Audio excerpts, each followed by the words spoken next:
भी उत्तराखंड के प्यारे भाइयों को राम कंडवाल की ओर से बहुत बहुत एक तरह से मैं शुभकामनाएं भी अब देना चाहूँगा। और आज का दिन साथियों वाकई में काफ़ी, जो हमने कल भी कहा था कि काफ़ी अच्छा आज का दिन रहेगा। लगभग 2 महीने से पुलिस भर्ती की उम्र सीमा पर सुनवाई चल रही है, लेकिन आज अगर आप देख रहे होंगे तो हमारी जुबान पर थोड़ा हंसी भी आपको नजर आ रही होगी इतने दिनों बाद। और आज साथियों कोर्ट में क्या हुआ, इस पूरी चीज आज मैं इस वीडियो में आपको बताने जा रहा हूं साथियों, क्योंकि वहां से अभी अभी थोड़ी देर पहले खुद हमारे वकील से हमारी बातचीत भी हुई थी। और इसके अलावा कई लड़के वहां हमारे पहुंचे हैं। इसके अलावा कई लड़के लाइव में भी आज जुड़े थे जज के समक्ष। तो साथियों जज साहब ने साफ तौर पर यह कहा है, हालांकि ऑर्डर में नहीं लिखा गया है, लेकिन साफ तौर पर यह कहा है कि अगली जो भी भर्ती आएगी उसमें आयु सीमा आप जो है 18 से 28 कीजिए। ये सरकार से साफ तौर पर जज साहब ने आज कहा है कि अगली जो भी भर्ती आएगी उसमें 18 से 28 वर्ष आयु सीमा की जाए। कैबिनेट आप बैठाओ, जो करना है आप करो, लेकिन ये आपको करना पड़ेगा। अब उससे बड़ी बात साथियों इस भर्ती में जज साहब ने स्टार्टिंग में सबको ये कहा, जो शैलेश बगोली जी थे वहां पर बैठे हुए, इसके अलावा जो हमारे डीजीपी साहब थे वो बैठे हुए थे, और उनसे साफ तौर पर कहा कि इस भर्ती में भी आपको 18 से 28 आयु सीमा करनी पड़ेगी। तो लेकिन जो हमारी सरकार थी वो 1 वर्ष आयु सीमा भी छूट नहीं देना चाह रही थी। लेकिन फिर वहां पर बहस में क्या हुआ साथियों कि सरकार की तरफ से वकील कहते हैं कि भाई सर हम 28 साल तो ज्यादा हो जाएगा।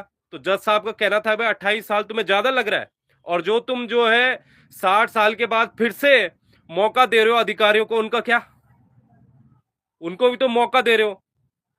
जज साहब ने यह कहा कि भाई साहब आप जो है विधायकों की सैलरी का जो तुम्हारी फाइल है वो फाइल तुम्हारी तुरंत निकल जाती है, लेकिन बेरोजगार पिछले 1.5-2 साल से चक्कर काट रहा है कि हमारी उम्र सीमा बढ़ा दो, उम्र सीमा बढ़ा दो, और आप नहीं बढ़ा रहे हो।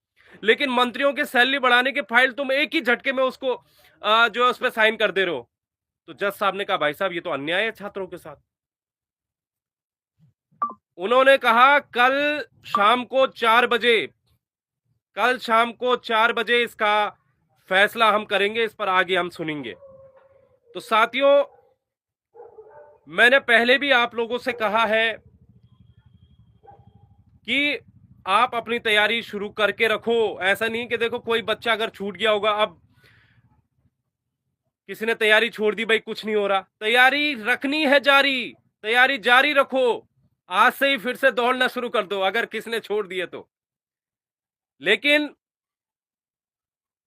ये तो तय मानकर चलो कि आने वाली जो भर्तियां हैं, आज ये भी हुआ कि जज साहब ने ये भी उनके थे कि उन्होंने ये कहा कि भाई 1 हफ्ते में तुरंत तुरंत काम करो, अगली जो भर्ती लानी है वो 1 हफ्ते में कैबिनेट में उसमें रखो, और 18 से 28 उसकी करो, और तुरंत ये काम शुरू कर दो आप।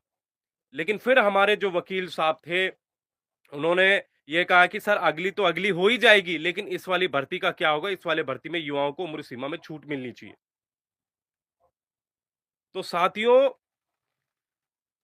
2021 से 2022, 2022 से 2023, 2023 से 2024, 2024 से 2025, ये जो क्राइटेरिया है, इस क्राइटेरिया के अंतर्गत जो है आयु सीमा में पूरी संभावनाएं हैं, पूरी की पूरी संभावनाएं हैं। प्रदेश के जो हमारा माननीय हाईकोर्ट है ना, उनकी तरफ से जो हमारे माननीय दोनों वकील हैं, आज तो हमारे दोनों वकील जो है पूरे तथ्यों के साथ वहां पर पहुंचे थे और सारी चीजें हुई हैं।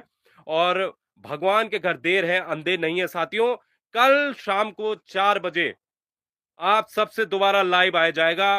कल शाम को 4 बजे एक तरह से हमें भी लग रहा है कल अंतिम ही ये फैसला होने वाला है, क्योंकि फिर सैटरडे को छुट्टी है हाईकोर्ट की और संडे को भी छुट्टी है, और मंडे से आपके एडमिट कार्ड आने शुरू हो जाएंगे अगर कल फैसला नहीं आता है तो कल मुझे लगता है कि कुछ ना कुछ एक बहुत ऐतिहासिक फैसला कल प्रदेश के बेरोजगारों को देखने को, सुनने को जरूर मिलने वाला है। और कल 11 बजे हम आयोग भी जा रहे हैं, यूके ट्रिपल एस भी कल हम जा रहे हैं। और भगवान करे, जय मां धारी देवी, जय सिद्धबली धाम, जय बद्री विशाल, कल दो दो खुशखबरियां आपको मिल सकती हैं। कल आबकारी के रिजल्ट के बारे में पूछा जाएगा, वहां पर जो एलटी वाला है वो अटका है उसके बारे में पूछा जाएगा। और शाम को 4 बजे यहीं पर हम सब लोग बैठे होंगे और वहां पर डिसीजन चल रहा होगा हाईकोर्ट का। और कल का दिन साथियों बहुत अहम होने वाला है। कल का दिन है 4 बजे का। ऐसा होता तो हमारे शायद ये सुनवाई नहीं होती, उसको बोल देते इसको भाई 1 हफ्ते बाद कर दो, 2 हफ्ते बाद कर दो, लेकिन नहीं।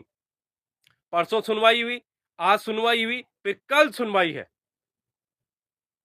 तो ये सारी चीजें हैं और मैं कह रहा हूं आप लोगों से, तैयारी शुरू कर दो। जो भाई ये सोच रहा है कि नहीं, कानून, कोर्ट आज भी जिंदा है साथियों, कोर्ट आज भी जिंदा है।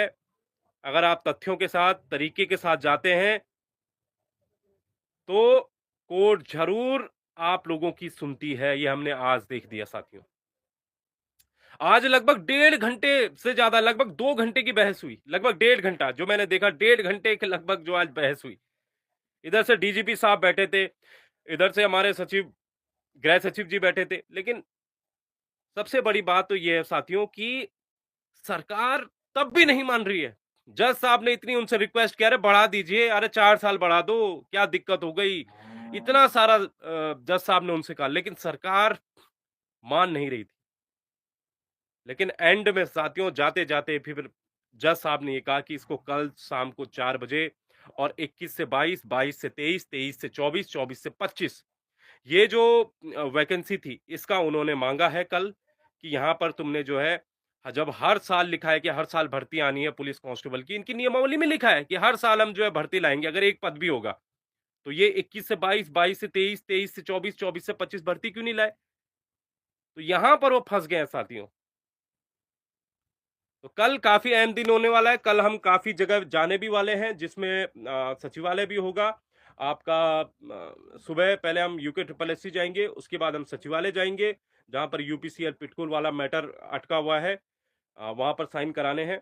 और शाम को साथियों 4 बजे तैयार रहना आप लोग। भगवान करे सब ठीक हो जाए, जो भी होगा फैसला।